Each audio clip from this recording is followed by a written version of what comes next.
Hey, it's Chronologically Gaming, the only channel that's perpetually retro because we're playing every video game in order of release. We're still just kicking off October 1982, and we were playing the release of Carnival, first time it came home from the arcades. Before we go forward, we have to go back. I want to re-rate the ColecoVision of Carnival. It must have been the allure of the ColecoVision being the 6th game, but I'm going to say this is a 3-star game, very average if you think of every other game you could be playing right now on a home console. As far as the Intellivision, it's still a 2-star game. Let's press forward and see our next game. We're going to the Commodore VIC-20, and this is Catacombs. This is from a magazine, so we're going to be typing this into play. It's from your computer, the October 1982 issue. And there it is, through the VIC Catacombs. This is by Patrick Edmond. It's a game of high-resolution graphics. I'm reading this from the article, by the way. It's really not high-resolution graphics. You can work with a keyboard or joystick. After 30 seconds, the explorer's candle is snuffed out by a mysterious breeze so he can see to pick up the gold coins. You're supposed to collect gold coins and dots and get bonuses from the catacombs. You only have a chance of 3 lives. Press the key to restart, and there's all the code. So spend the time to type it all in, and you can play a game. Let's type in and play Catacombs by Patrick Edmond, published by the IPC Business Press, whenever you could type it in October 1982. There we go. I'm going to speed up this little load. We're not going to wait for that one to go in. Okay, so now we're in, and I'm at the bottom of the screen as the humanoid figure. I am wandering a maze, picking up dots. So it is yet another Pac-Man variant. They even have cherries. Nice. Oh, okay, he's not going to come after me. Oh, he is! He did come after me. The gameplay is very, very sluggish. It is a type-in game, so right now it feels very, very slow, sluggish, non-responsive whenever I decide to move. So, oh, the light went out. I turned red, so now I got to find one of the bells on the sides. Let's see if we can get one before the ghosts get us. Whenever your light runs out, you can't see to pick up the gold coins on the ground or the dots, so you have to go to one of the bells over here, get the bell, and you're back in business. And now you can continue to pick up dots. So in a way, it is a Pac-Man variant. You know, we're moving around a top-down maze, picking up dots. But this one doesn't have power-ups. All it is you get diminished in power, and then you have to restore that power. So it's almost like a step back from Pac-Man. That's true. It is very free. You'd have to type this in in your magazine, but yikes. I've already seen a rating from Brian out there. This one marks our 111th Pac-Man variant we've played. That's so many Pac-Man games that let's just talk about all the ones here on this computer on the VIC-20. This is the 13th Pac-Man game we played on the Commodore VIC-20. And some of the more recent ones that we played have been stuff like Puckman, 3D Man, which is a 3D maze game, Amazing by Audiogenic, Android Attack by Titan, Vic-Min, Super Chomper, and Applebug. And from all those games that are like Pac-Man, I would lump this right in between Applebug and Super Chomper. So I'm going to say of all the games you could play right now on a home computer, that's a 1.5-star game. Yes. For a type-in game, it's just too slow. I mean, we played some slow games that run on basic, but this it's noticeably lots of lag for it. Jelly Monsters is still the best way to play Pac-Man on your Commodore VIC-20 right now. All right, with that, let's see what our next title is. We're now going to the TRS-80 and playing Cavern Quest. It's another type-in game. Why not? Here it is from Softside Magazine. This one marks our 17th game that we've typed in and played from Softside Magazine. The October 1982 issue. And there it is, Cavern Quest by Barry Diller. Way to go, Barry.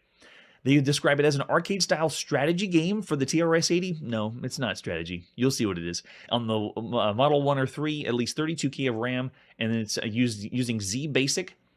You've been in a bad situation before. This one takes the prize. A chance encounter with a rock fragment in space has crippled your mining survey rocket and forced you to land near a mountain on a small asteroid. The damage to your ship can be repaired, but you've lost most of the rocket fuel. Unless you find a fuel source in this barren asteroid, you'll never see home again. And it goes on. There's lots of story, and then it explains how to play the game. Pretty cool whenever you would get a magazine and be able to type in to play these things. Yeah, there we go, Russell.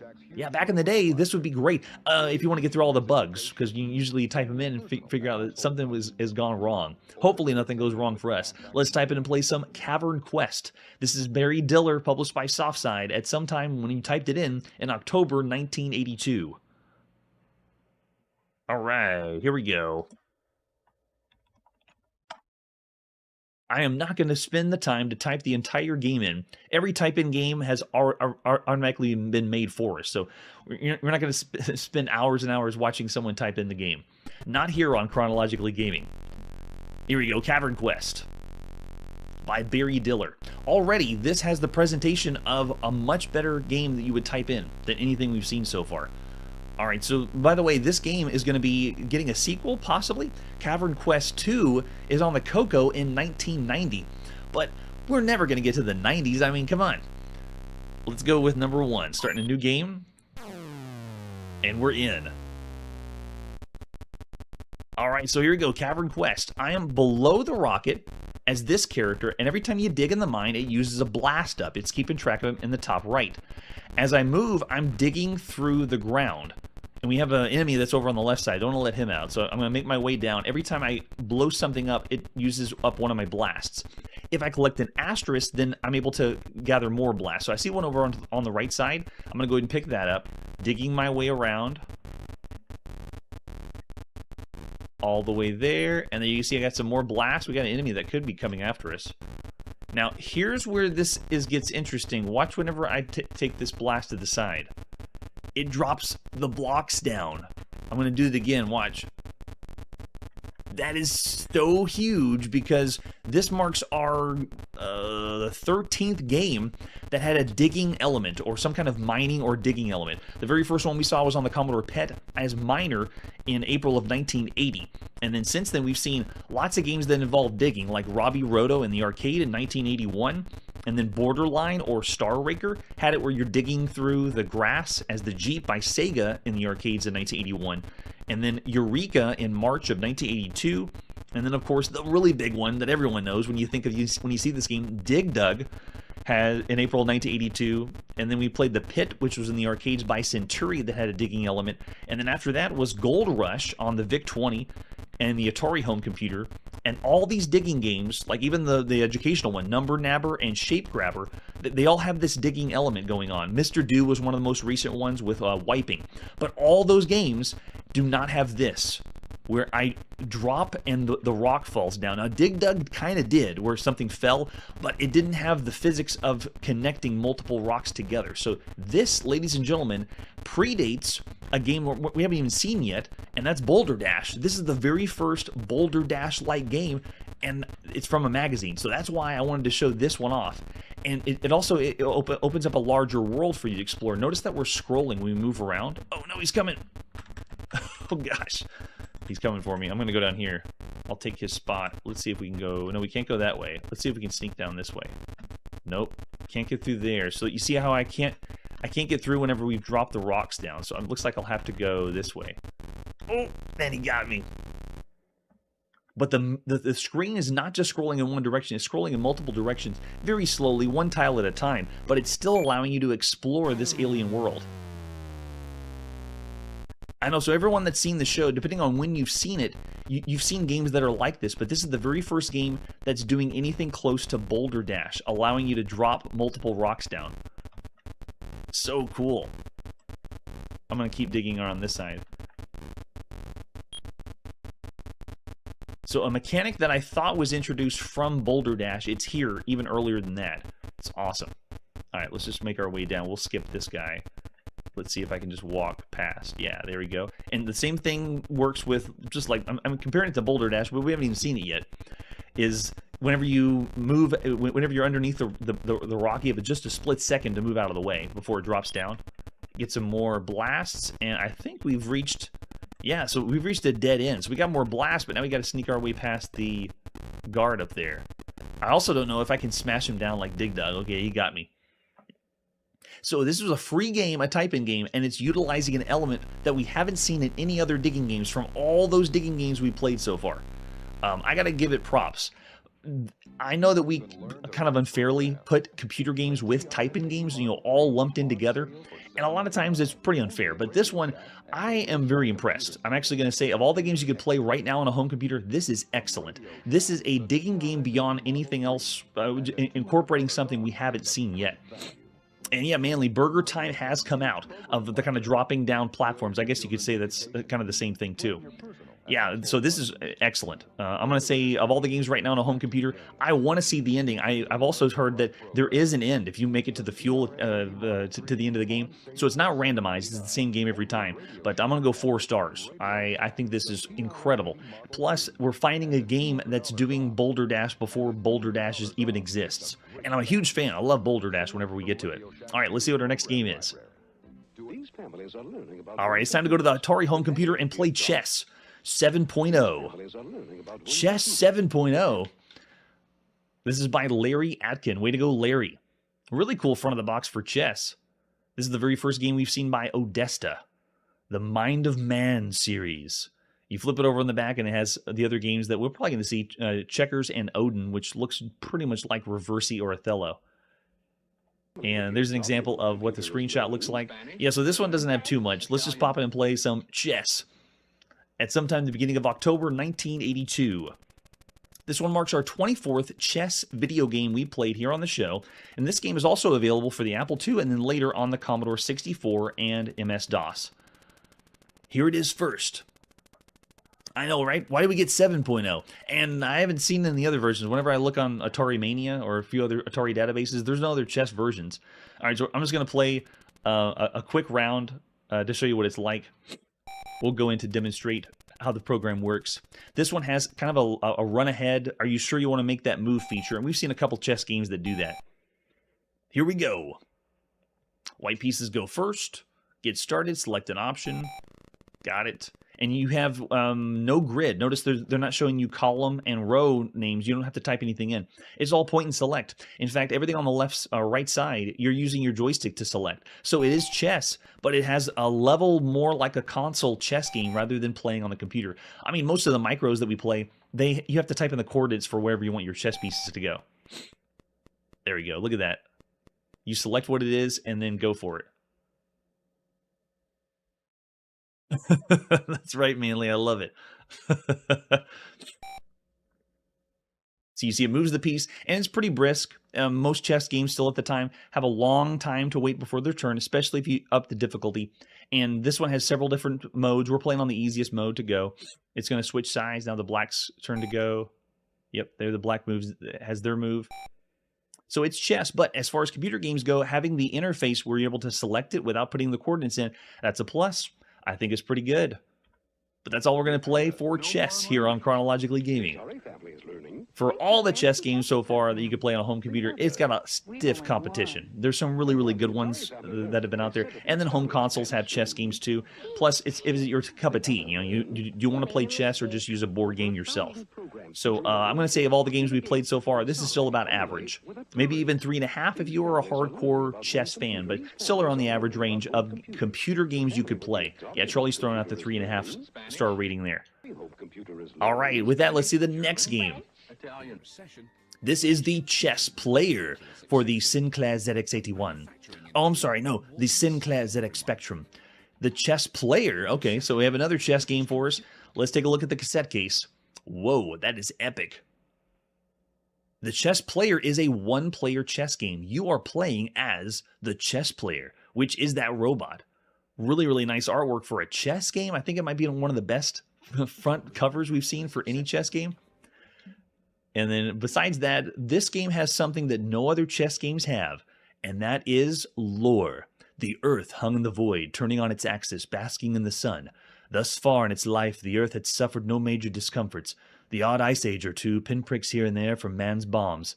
When it was still young, it remembered the near miss it had with a comet. And I'm not going to keep going, but can you believe the lore? The chess player, however, is another kettle of octopi entirely. Worse than any average evil being, he is truly nasty and unpleasant. The chess player chooses to toy with planets before destroying them, playing chess with the race he wishes to conquer. And now the chess player is hanging just above the thick atmosphere of Earth and snickering to himself. The Earth knows it is only... I'm not going to keep going. There's some other games by Quicksilver, by the way, above my head. But wow, lore in a chess game? We haven't had anything like that before. There it is, the Specky. I'll take it. And there's our cassette we're going to pop into play. We only need a 48K on our Spectrum to play the Chess Player. This one marks our 8th game that Quicksilver has made here on the show. There's lots of other alternate versions, including a re-release in Germany. Let's pop in The Chess Player by Martin Wren Hilton, published by Quicksilver at sometime in the beginning of October 1982. All right, you want to play or analyze a board? We want to play. We're not going to analyze anything. And we do have a color television. Do you want to load a board? No, we do not. Your color, we're starting with white because we can go first. And here's what's interesting. This one has different levels of play. And if you had the inside sleeve of your cassette, you can see if you play on easy, the maximum amount of time it's going to take on easy is 7 seconds for the computer to make its move. If you play on reasonable, it'll take a maximum of 50 seconds to make its move. If you play on above average, it'll take 3 to 4 minutes to make their move.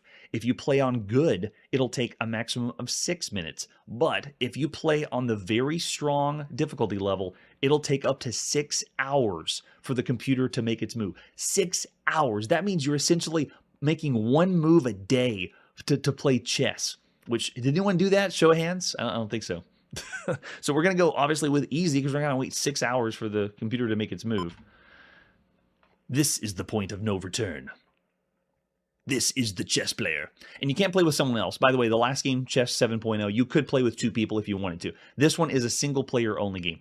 All right, so make your move. We have to do the coordinates again. So if I wanted to like bust out my knight right now, I would have to type in B1 to C3. And there you go. I moved my knight, which I thought I was playing as white pieces, but apparently I'm playing as red. Maybe it did chip tune. That's awesome. I know if you're taking that long, Curtis, it's pretty much like chess by mail, which is already out here. Like if you had a phone connection, you could be playing chess like that. But to play a single player game, 6 hours, I don't know if anyone would be down for that. You see Black made their move, and you can keep going. I'll take them out. Sure. C3 to D5. Come at me. What are you going to do now?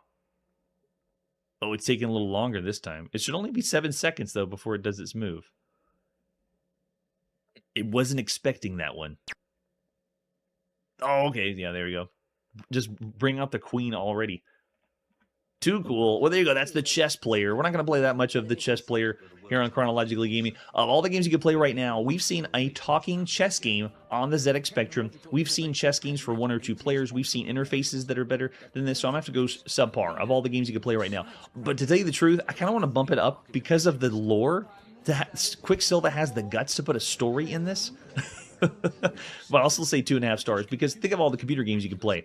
There's much better than a chess game with story. All right, let's see what our next title is. Here we go, the big one. Ladies and gentlemen, this is Choplifter for the Atari home computer. Let's check it out.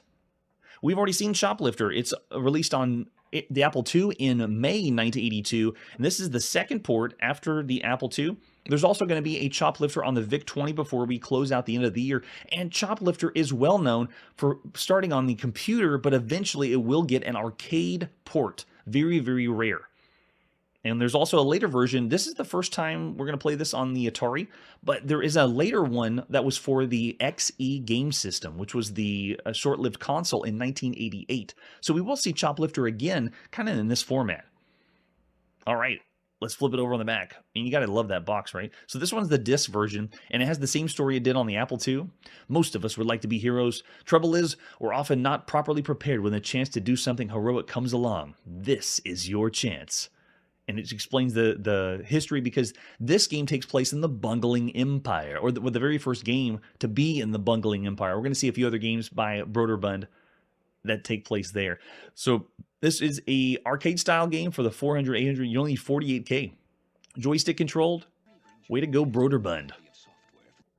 What else do we got for Choplifter? There's the cartridge. So there is a version on disc and there is a version on cartridge. I highly recommend the cartridge for faster load times. So cool. And then there it is, the 5 1/4 floppy disk. If you were so inclined to play on the disc, and there it is, out of its sleeve, or another version of it, with an example of a screenshot. All right, so let's look at the inside sleeve of Choplifter. The rules are hostages are locked in barracks, 16 per barrack. One barrack has been blown open so hostages can get free. You'll need to figure out how to free the other hostages without getting them killed. The object of the game is retrieve the hostages, return them home to the home base safely. You have to land your helicopter close to them so they climb in, then return and put them down on the landing pad next to the post office in order for them to scramble out. Don't land on the hostages. That kills them. There's a score in the top left. The left shows how many hostages have been killed. The middle shows the number of hostages inside your chopper, and the right shows the number of hostages safely returned. Maximum score is 64 hostages. You get 3 helicopters or 3 lives, and here's where the difference is between the Atari and the Apple. The control. The chopper will respond logically to up, down, sideways, just like it did on the Apple. But a short press of the joystick button will fire. A medium press will put your chopper in tank attack posture or facing in front. And a long press will turn the chopper completely around. Because we're playing this on an Atari joystick, there's only one button, so you have to play the entire game using one button. It's tricky. So the bunglings have 3 weapons at their disposal, and this is the different enemy types we'll run into. You have the cartridge version, you put it in the left-hand slot, and then it shows you the keys that you can use to play. And then here it is. If you have the version for the disc, this is what it looks like. But it's pretty much the same explanation here. There you go. And I like what they did here over on the right side. Francis Scott Key, Boris Spassky, and Albuquerque. Very nice. That's Dan Gorlin comedy. All right, so this one has other versions, including a color version and a modified version of it. We're going to play the original. Let's pop it and play Choplifter. This is Dan Gorlin, ported over himself, published by Broderbund at sometime in the beginning of October 1982. This marks Broderbund's 27th game we've played here on Chronologically Gaming. And I'm going to go a little bit. There we go. Choplifter flies in, and then it goes right into an attract mode. So this isn't me playing. It's just showing you what the game is, how to rescue the hostages. I'm just going to go right into playing it. I want to show you what the game is like. Ready, push, and start. And we're in. First sortie. So the game already begins with the joystick feeling really, really good. And whenever it's time to shoot, you just have to remember to tap that button. When we played this on the Apple, you had one button to shoot, but then the second button on the Apple joystick, you would do a short press to center it like that, and then a long press to turn it around in the opposite direction like that. But now everything's controlled with one button, so you have to do a quick fire shot for your normal shot, hold it down just a little bit to center the helicopter like this, and then hold it all the way down to turn it around the other way. So it's almost like you have to have some fine-tuned controls pushing that one red button to make it work. All right, there's the post office. Let's look for somebody. I love this, man. It's amazing they got that parallax scrolling look on the ground there. So cool. But already this is an amazing game. All right, let's keep going. All right, so I got to center myself to take out the tank. Drop down a little bit lower. Okay, nice. Looks pretty good. Let's keep moving over. Got another tank. Oh, yeah. Play control still feels great. All right, so let's lower this guy. Oh, man, he shot at my man. And it shows the death there. So let's land carefully. Everyone get to the chopper. No, no, another tank showed up. Don't kill him. And I'm trying to be really careful. Now. He's right in the line of fire. That guy needs to get out of the way. There you go. We'll land right there. Nice. Well, one reason the colors look a little dim is because the Apple version has the artifacting. If you turn the artifacting off, you see a lot more black and white displayed here on the screen. And with the monitors that you'd have to run an Atari game, to have the color come in, I turned on the artifacting. That's why it looks a little dim or darker. I think these tanks just come non-stop. Yeah, and the Atari computer really wasn't as impressive with colors. The majority of the games, if you wanted some nuanced colors, you would have to program it bearing in mind that the artifacting would add color to it later. Oh, we did it! Go, go, go! Run, run, run! Alright, I'm getting really risky, because this has a really cool risk-reward. How many guys can you get in the helicopter before a tank shows up and blows you up? So I'm not going to chance it. We're running. Back to the helicopter. Or back to the post office. There it is. And land careful. Nice. Still really enjoy the physics of the helicopter. It feels incredible. There's everyone rescued. We got 14. Very nice. Make our way over on the side. Oh, now they're busting out the other plane. I can't go down and take them out. So as far as gameplay goes, this first port is working very well aside from the one button. Now, does the one button really make a big difference? I would say yes, it does. Having one button to be able to do shoot and turn, you cannot simultaneously do that now. I can't, and I also have to have a nuance in how I push the button down. Yep, I can understand me losing more deaths because I have to know exactly how long I did the button for it. Yeah, that's right, parallax scrolling on the Atari home computer. That's true, they could have done better. I also don't know if it's keyboard controlled.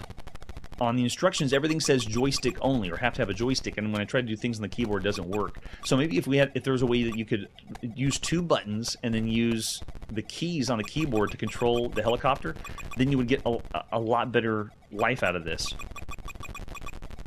But this is still, yes, I'm with you there. This is arcade quality, and this is top-tier gaming for home computers right now. When we saw this on the Apple II, I still was blown away and gave it 5 stars of all the games you could play. This one is still up there as an incredible game. One of the best ones you could play on any... Oh, do we have to bust open the door? On any home computer, this one's a win. Oh! See, that's really tricky to get your turning down and your shots down at the same time. It's a little more difficult here on the Atari than it was on the Apple II. Oh yeah, the slowdown. We saw that as well on the Apple II. It slowed down just a little bit. We're pushing the computers too far. Oh, go, go, go, quick, before the tank shows up. Alright, we're getting out of here. We're about to blow up. Let's see if we can take this guy out. Okay, got him. Land. Don't squish anyone. Quickly, before the fighter comes up. Alright, we're doing good. Go, go, go. Everyone get to the chopper. Alright, I'm not going to chance it. We're out of here. Flying away. And this is the other thing. You can sometimes get intercepted by some of the planes when you fly back. Ooh, yes. Yeah, good point, Curtis. So it should have been better on the Atari. There we go, rescuing everyone. Looking pretty good. And it also depends on which Apple, because at this point you can have the Apple II Plus. Oh, how did that guy... I smashed into something else and then crashed. The feel of this could be described at this point as a simulation. It feels like we're simulating what it's like to control a helicopter. Oh, there it is. That's what I'm talking about. Take it out. Nice. Yeah, so I'm wondering how Dan Gorlin did this port. In fact, whenever I look at all the ports, they have Dan Gorlin as the credit for it, not just the inspiration as the first version. So I'm wondering if he did all of the major ports of Choplifter. Yeah, that's a good point, Curtis. Uh-oh, not looking good. You see it's coming? And that right there is waiting to the last minute and dying. And everybody in your chopper is dead now. You and your friends are dead. Way to go, Broderbund. All right, so I'm already seeing a 1 rating from the chat. Still calling it 4.5 stars. This one is not as good as the Apple II because of that control.